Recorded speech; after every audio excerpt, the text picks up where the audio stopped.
સુરત શહેરમાં નકલી અને ભેળસેળયુક્ત ખાદ્ય પદાર્થોના વેચાણને ડામવા માટે સ્પેશિયલ ઓપરેશન ગ્રુપ દ્વારા આકરા પગલાં લેવામાં આવ્યા છે।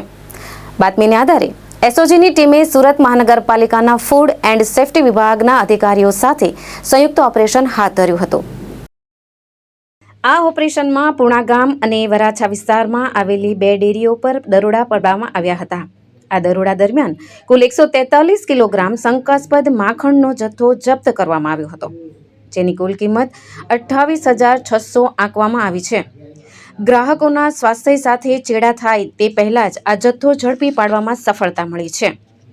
પોલીસ અને ફૂડ સેફ્ટી વિભાગ દ્વારા સ્પષ્ટતા કરવામાં આવી છે કે આ કાર્યવાહી માત્ર જથ્થો જપ્ત કરવા પૂરતી સીમિત નથી।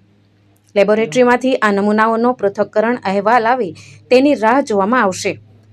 જો લેબોરેટરી રિપોર્ટમાં આ માખણ ભેળસેળયુક્ત હોવાનું કે અખાદ્ય હોવાનું સાબિત થશે તો બંને ડેરીના સંચાલકો અને માલિકો વિરુદ્ધ કાયદાકીય જોગવાઈઓ હેઠળ સખત કાર્યવાહી હાથ ધરવામાં આવશે।